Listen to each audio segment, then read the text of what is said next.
out the window so quickly. We've had we had a good first part of June weather-wise, kind of rough at the end. I don't know what July is going to hold, but I imagine it's going to be pretty hot. So you all take care out there and watch your hydration. I've got mine working on today already. Okay, so we're into July. And as you know, if you've been watching me at all, our market is starting to peak as far as seasonality. Our best months, April-ish, May, June, July, but things tend to start slowing down towards the end of July. So if you are thinking about buying, it might be a good time to buy because we have quite a few people that have their homes on the market. And I've got one coming up actually today, and it's going to be interesting to see what happens with it. We'll just see. I don't know, but I think we're priced really well. We're going to market the heck out of this house, and I want to get it closed as quickly as possible. So that's what we're working on for me today. But let's talk about some data because, as you know, we always look at what's going on Market Mondays. So we're going to take a look at what happened this past week, and then we will look at the week prior to compare the two. Okay, so here's what we have. So you know what I'm looking at. I do Monday to Monday. Okay, so usually there is a little bit of overlap on Mondays, but I'm okay with that. And we do Cabarrus, Gaston, Iredell, Lancaster, Mecklenburg, Union, and York counties, 2 in South Carolina, the rest in North. This does not encompass the entire metro region, but it is the main large counties that do. So just making sure that you know what we're looking at. Monday to Monday, so last Monday, the 30th to today. And all I'm looking at are single families, and I am not looking at new construction. Okay. So here's what we have. 1,409 results. Okay. And then I'm just going to hit my little tab button here so we can take a look at this data this way. And so here we have 426 homes that went active. Now, I think that I have the data from Monday prior, and I'm going to take a look at it from the, let's see, this is not last week, but the week prior. I'm going to take a look at that data, and we're going to compare those couple of weeks difference. In the high month, June, the week of the 16th through the 23rd, we had 565 homes listed as compared to 426. So right there, you can kind of see some contraction.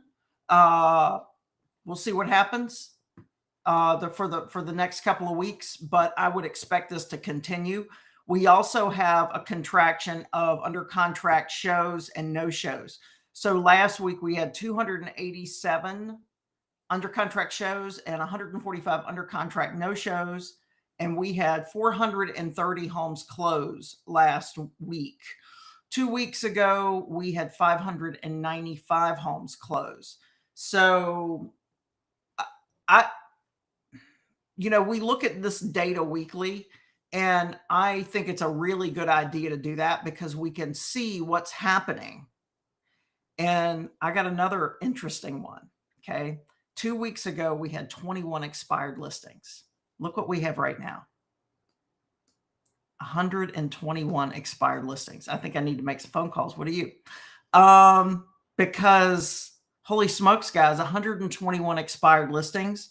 We have a high expired at 5.995 million, and then a 75,000 for the minimum, but the median is 464 and the average is 661. Guys, we've got to watch these numbers, and here's how you watch them. What's the average close price? 611,000. Average expired price And the original list price was 712. The average is 661. That's definitely a difference of 40 some thousand dollars between the two. And this is data that I really look hard at. And I may sit down today and take a look at all these expireds and see what's going on. I know that June 30th is a popular day to end a listing, just like December 31st for some reason. Like our highest number of expireds occurs on January 1 of every year. January 1 is like a realtor's expired Christmas day. It is a busy day for homes to expire on the MLS. And I have seen years where we have had over 1,000 homes expire in our market on January 1. So maybe this is just an indicative of the date that we hit, June 30th, July 1. I don't know. We're going to take a look over the next few weeks and see. Okay. All right. We had 430 close, as I said before, for an average close price of $611,000. These under contract shows and no shows are averaging 596. And take a look at this, 481. We have not seen this number in a while. Okay. And then we have an active average list price of 531. Okay. So we're going to take a look and see what's going on, because 617 or 611, excuse me, does not look like 531. It doesn't. And if we look at the data from 2 weeks ago, okay, I don't know where it's at. I don't know. Let me take a look and see. The data from a couple of weeks ago shows an average. Why can't I show this on the screen? We'll take a look in a minute. Here, I'm just going to show you this. You're going to love this one. Okay. This is what we're looking at 2 weeks ago. And 2 weeks ago, we had an average close price of 612, which tracks with what we had last week. Under contract, list price was 558 and 574. Okay, so that's come down a little bit from 2 weeks ago. And then we've had an active list price average of 591. So, guys, this is important to take a look at. It's important because there is a seasonality in our market. We have undulations in pricing from March, April, May, June, July, down to September, August, September, October, November, December, January, February. So those months generally are the lower months, although we do see typically sometimes a bump in October. People come back into the market the end of September, October, 1st of November. And we've had very, very strong falls.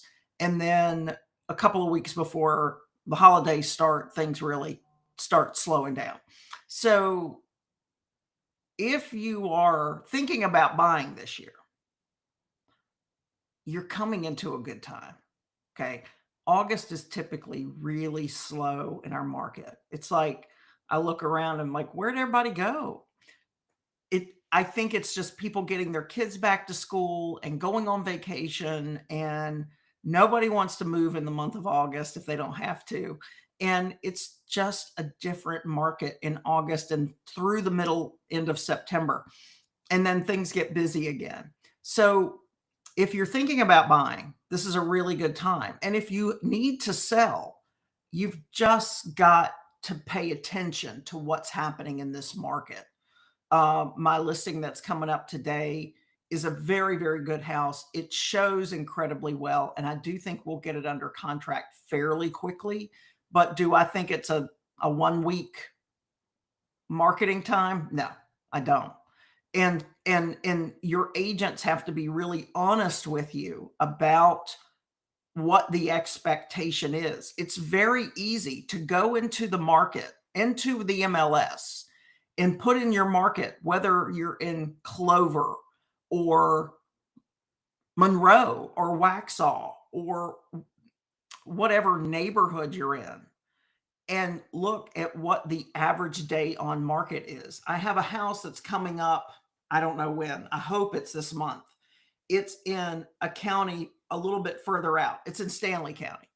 And I know that the marketing time, the average marketing time in this neighborhood is 80 days. My clients don't want to be on the market for 80 days. So they are working very, very diligently on getting their home ready to go on the market for sale. And that is, they're just aware of what the timing is. We may be on the market 80 some days, and it's going to be tough for them. But if you know that the average day on market is 80 days, you can make a decision for your home, for yourself, on what's important. Are you okay with that 80 days on market average? Or do you need to sell quicker? And if you need to sell quicker, what are the things that we as agents, your agent, can do to help you quicken that? And also, what is it that you, the homeowner, can do to help quicken that? If you are pricing your home above the average sales price in your neighborhood, you will need every bit of those 80 days, if not longer. But if you are pricing it aggressively so that you can shorten your days on market, it may be a better strategy for you. I don't know that strategy. Every seller's got a different situation. So these are the types of conversations that I have with my clients. What is your ideal time frame? How quickly do you need to move? Where do you need to move? Are you moving in the metro region? And if so, where and what does that look like? That gets into a conversation about looking at homes before you get your old house on the market. We'll talk about that one day, because it certainly is a juggle, but it is certainly something that can be done. But we just have to take a look at these days on market whenever I'm working with a seller and looking deeper into the summer months. Homes will always sell. The best homes on the market always sell first, but it doesn't mean that you can put a crazy price on your house. You have to be very strategic and understand what's the average day on market for your neighborhood, your zip code, your town. You have to look at all of that data. So what's going to happen next month? Or next week? I don't know. I'll be interested to see what happens with the expired listings. The expired listings are so fascinating for me. But that's what I have for you today. I hope that you have a really good week. I will be back to talk about some other stuff happening in the Charlotte metro region this week.